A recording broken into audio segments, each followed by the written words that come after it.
आज का हमारा टॉपिक है मॉडिफायर्स। अच्छा, मॉडिफायर्स हम तब यूज़ करते हैं जब हमने किसी शेप को चेंज करके किसी दूसरी शेप में कन्वर्ट करना हो। मैं आपको सब कुछ करके दिखाता हूँ, ठीक है। तो सबसे पहले मेरे पास डिफ़ॉल्ट स्क्रीन ओपन हो चुकी है ब्लेंडर की। यहाँ पर देखिए हमारे पास 3 ऑब्जेक्ट हैं, मैं इन सबको ऐसे सिलेक्ट करूँगा। आप यहाँ पर नीचे एक छोटा सा रेफरेंस देख सकते हैं, मिसाल के तौर पर ये देखिए, यहाँ पर मैं जो भी अपना क्लिक प्रेस करता हूँ तो आपको यहाँ पर रेफरेंस नज़र आ रहा है कि मैं क्या प्रेस कर रहा हूँ। अगर मैं कीबोर्ड पे कोई बटन प्रेस करता हूँ, ठीक है, तो आप यहाँ से देख सकते हैं कि वो आ रहे हैं। सबसे पहले मैं क्या करता हूँ, ए प्रेस करूँगा, सारे सिलेक्ट हो जाएंगे। डिलीट और उसके बाद शिफ्ट ए, मैश और एक क्यूब ऐड कर लेता हूँ, ठीक है। अब देखिए यहाँ पर जो हमारे पास क्यूब है, इसको अगर हम एडिट मोड में जाएं, मिसाल के तौर पर अगर हम यहाँ से अपना मोड चेंज करके ऑब्जेक्ट मोड से एडिट मोड में जाएं, तो आप देख सकते हैं यहाँ पर हमारे पास इसके वर्टिसेस, फेसेस और एजेस जो हैं वो शो हो रहे हैं, ठीक है। यहाँ पर आप देख सकते हैं कि किस तरह से हमारे पास शो हो रहे हैं। तो अब देखिए इसमें यहाँ पर नीचे हमें स्टेटस नज़र आ रहा है वर्टेक्स। वर्टेक्स का मतलब इसमें कितने वर्टेक्स हैं, 8 वर्टेक्स हैं, ठीक है। कितने एजेस हैं, 12 एजेस हैं, और फेसेस जो हैं इसके 6 हैं, ठीक है। तो मैं अगेन टैब प्रेस करता हूँ तो मैं एडिट मोड से बाहर आ जाऊँगा, टैब प्रेस करूँगा तो एडिट मोड में चला जाऊँगा। ये इसकी शॉर्ट की है एडिट मोड में जाने की। तो ठीक है, अब हम यहाँ से चलते हैं हमारे मॉडिफायर्स पर। मॉडिफायर्स की देखिए हमारे पास ऑब्जेक्ट डेटा प्रॉपर्टी है, इसमें यहाँ पर कुछ करके हमारे पास ये जो की नज़र आ रही है इसको मॉडिफायर प्रॉपर्टी कहते हैं, ठीक है।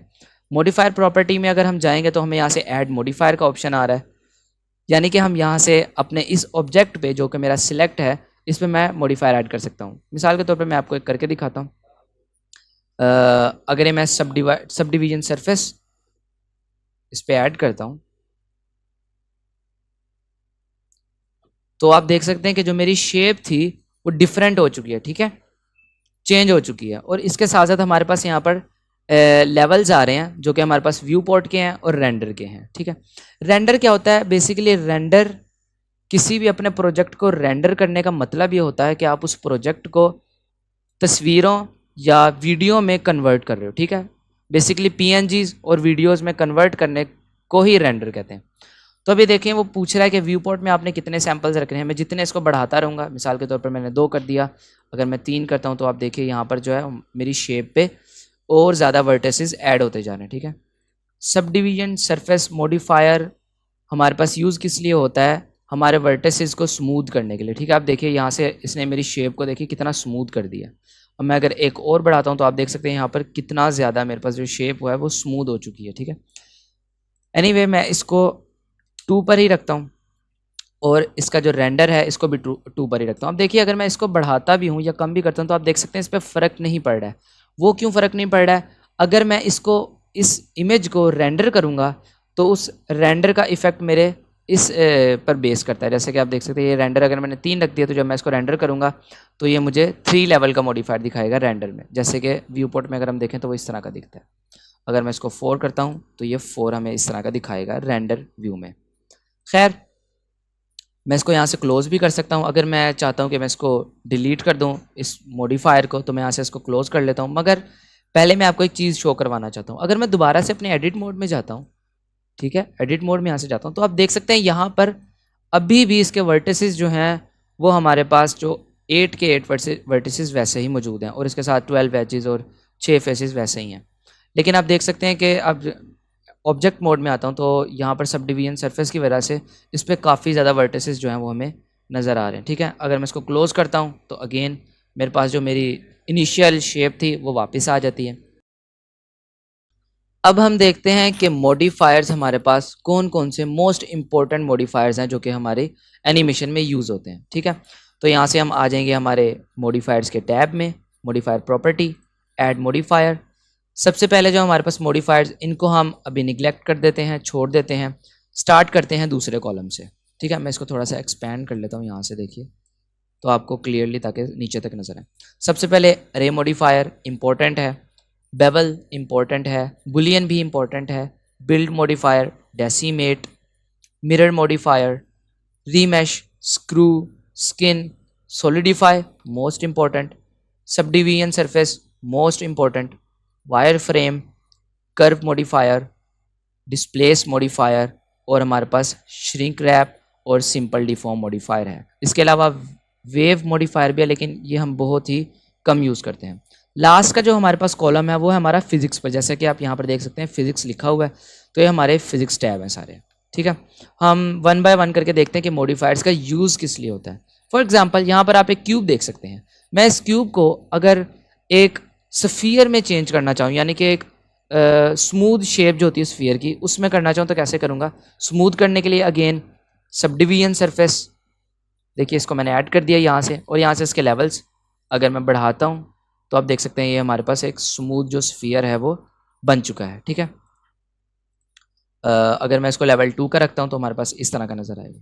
नेक्स्ट, हम एक मॉडिफायर से ज़्यादा मॉडिफायर्स भी अपनी शेप पर अप्लाई कर सकते हैं। फॉर एग्जांपल ऐड मॉडिफायर, यहाँ से अगर मैं इसको एक और मॉडिफायर अप्लाई करूँ, for example wire frame modifier मुझे एक नज़र आ रहा है, यहाँ से अगर मैं वायर फ्रेम मॉडिफायर अप्लाई करूँ तो आप यहाँ पर देख सकते हैं कि जो मेरी शेप थी उसके जितने भी एजेस थे वो यहाँ पर शेप की शक्ल में हमारे पास आ चुके हैं। तो अगर मैं आपको दिखाऊं, यहाँ से अगर मैं इसको क्लोज करता हूँ और यहाँ से मैं हमारे पास मैट, यहाँ से आप देख सकते हैं कि मेरे पास काफ़ी ज़्यादा जो एजेस हैं वो शो हो रहे हैं। जैसे कि आप देख सकते हैं जहाँ जहाँ मैं माउस अपना ट्रेस कर रहा हूँ वो हमारे पास जो है इसके एजेस हैं। ठीक है, मगर अगर मैं इन एजेस को मैश की सूरत में देखना चाहूँ तो मैं क्या करूँगा? मैं इन एजेस को हाईलाइट करने के लिए यहाँ से वायर फ्रेम मॉडिफायर डाल दूँगा। ठीक है, तो आप यहाँ पर देख सकते हैं कि वायर्स इसकी बन चुकी हैं। इसके साथ साथ मैं अब एक और सब डिवीजन सरफेस डालता हूँ, तो आप यहाँ पर देख सकते हैं एक स्मूथ जो है मेरे पास बॉल जिसे कहते हैं या स्फीयर कहते हैं वो हमारे पास आ चुका है। एक लेवल इसका बिल्ड कर लेता हूँ व्यू पोर्ट का, तो हमारे पास ये इस तरह का देखिए शो हो रहा है। अब देखिए इसमें एक प्रॉब्लम है, यहाँ पर आप देख सकते हैं कि कुछ मेरे पास शार्प एजेस आ रहे हैं। जैसे कि आप ये देख सकते हैं ये मेरे पास शार्प एजेस आ रहे हैं, लेकिन अगर मैं इसको बिल्कुल स्मूथ देखना चाहता हूँ तो मैं क्या करूँगा? मैं इसको सिलेक्ट करूँगा, इस शेप को राइट क्लिक, ठीक है, और यहाँ से शेड स्मूथ के बटन पर क्लिक कर दूँगा। तो अब आप यहाँ पर देख सकते हैं कि देखिए जो फेसेस थे, जो एजेस थे वो हमारे डिसअपियर हो चुके हैं। ठीक है, इस कॉन्सेप्ट को एक मरतबा दोबारा समझते हैं। शिफ्ट ए, यूवी स्फीयर, और इसको मैं ग्रैब वाई एक्सिस, ठीक है, मैं इसको थोड़ा कुछ यहाँ पर ले आता हूँ। अब आप इसमें क्लियरली देख सकते हैं काफ़ी ज़्यादा एजेस हमें शार्प नज़र आ रहे हैं, लेकिन मैं क्या करता हूँ? मैं अगर राइट क्लिक शेड स्मूथ इस पर क्लिक करता हूँ तो आप देख सकते हैं कितना एक स्मूथ जो है वो हमारे पास स्फीयर जो है वो बन चुका है। ठीक है, तो बेसिकली शेड स्मूथ का एक यही पर्पज़ होता है। इसी के साथ हमारे पास यहाँ शेड फ्लैट भी है। शेड फ्लैट क्या होगा? हमारे पास जो अगेन इसके जो एजेस थे वो वापस आ जाएंगे, शेड स्मूथ शेडिंग हो जाएगी। ठीक है, खैर मैं इसको डिलीट करता हूँ और वापस आ जाते हैं हम अपनी इस शेप पे। ठीक है, अब मैं यहाँ पर एक और मॉडिफायर अप्लाई करता हूँ जो कि हमारे पास अरे मॉडिफायर। ठीक है, अब आप देखिए अरे मॉडिफायर से क्या हुआ है, ये हमारे पास इस डायरेक्शन में जो है वो इसने मूव किया है। ठीक है, इसका डुप्लीकेट जो उसने मूव किया, और अगर हम यहाँ से स्क्रॉल डाउन करें तो सबसे नीचे जो हमारे पास है वो अरे मॉडिफायर आ रहा है जो कि अब हमने अभी ऐड किया है। तो यहाँ पर देखिए नंबर ऑफ़ काउंट्स हैं, यहाँ से हम काउंट को बढ़ा सकते हैं। फॉर एग्जांपल ये 2 काउंट्स हैं, तो यानी कि यहाँ पर 2 ऑब्जेक्ट होंगे। 3 कर दूंगा तो 3, 4, 5, इस तरह से हमारे पास ये 100 ऑन तक बढ़ते रहेंगे। इसके साथ हमारे पास नीचे यहाँ पर आता है एक्स, वाई और जी, इसके फैक्टर्स हैं एक्स, वाई और जी, यानी कि इनका क्या मतलब है? 3D में आपको पता है हमारे पास 3 एक्सिस होते हैं। जो रेड वाला एक्सिस है जो कि हमारे पास इस डायरेक्शन में है, ठीक है, इस डायरेक्शन में है, ये हमारा कहलाता है एक्स एक्सिस। ठीक है, और इसके साथ साथ जो वाई एक्सिस है वो हमारा इस डायरेक्शन में होता है। ठीक है, जैसे कि आप यहाँ पर देख सकते हैं ये हमारा कहलाता है वाई एक्सिस ग्रीन वाला, और जो जेड एक्सिस होता है वो हमारा कुछ इस तरह से ऊपर की साइड पे होता है। ठीक है, तो ये हमारा कहलाता है जी एक्सिस। खैर अगर मैं इसको जेड एक्सिस की सीध में, जैसे देखिए जेड एक्सिस की डायरेक्शन में अगर मैं इसको यहाँ पर एक्सपैंड करना चाहता हूँ, इस तरफ भी सेम इन्हीं को कॉपी करना चाहता हूँ, तो मैं क्या करूँगा? मैं एक और ऐड मॉडिफायर से अरे मॉडिफायर ऐड करूँगा, लेकिन आप देख सकते हैं कि इसने उसी को एक्सपैंड कर दिया है एक्स की डायरेक्शन में। ठीक है, तो मैं क्या करता हूँ? मैं सबसे नीचे आता हूँ अपना अरे मॉडिफायर ढूंढने जो कि अभी मैंने अप्लाई किया है। यहाँ से एक्स वैल्यू को 0 कर दो और वाई वैल्यू को 1 कर दो। ठीक है, वाई वैल्यू को 1 करने का मतलब ये है कि ये वाई की डायरेक्शन में एक पॉइंट आगे मूव कर जाएगा। नंबर ऑफ काउंट्स बढ़ाएंगे तो देखिए काउंट्स जो है वो हमारे पास इस तरह से बढ़ते जा रहे हैं, ठीक है। तो ये देखिए हमारे पास क्या था, हमारे पास एक सिंपल सा एक क्यूब था, ठीक है। उस क्यूब को हमने यूज़ करते हुए इतने ज़्यादा देखिए स्फीयर्स जो हैं वो बना लिए हैं, ठीक है। लेकिन अगर अभी भी मैं इसके एडिट मोड में जाता हूँ, इसको मैं सिलेक्ट करता हूँ, टैब, एडिट मोड, यहाँ से आप देख सकते हैं कि इसके अभी भी जो वर्टिसेस हैं वो हमारे पास 8 वर्टिसेस ही शो हो रहे हैं। शिफ्ट ए, सुजैन मंकी, ठीक है। अब यहाँ पर आप देख सकते हैं इसको को मैं एक सब डिवीजन सरफेस का मॉडिफायर जो है वो ऐड करने जा रहा हूँ। मैं इसको एक्सपैंड कर लेता हूँ थोड़ा सा और यहाँ से add modifier sub division surface.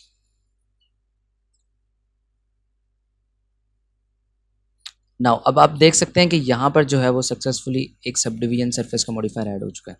मगर अगर मैं एक शॉर्ट की यूज़ करना चाहूँ, फॉर एग्जांपल अगर मैं इसको यहाँ से कैंसिल करता हूँ, क्लोज करता हूँ और अपने कीबोर्ड पर Ctrl+1 प्रेस करता हूँ, तो आप देख सकते हैं Ctrl+1 मैंने प्रेस किया और यहाँ पर एक फर्स्ट लेवल का जो मॉडिफायर है वो मेरे पास अप्लाई हो चुका है।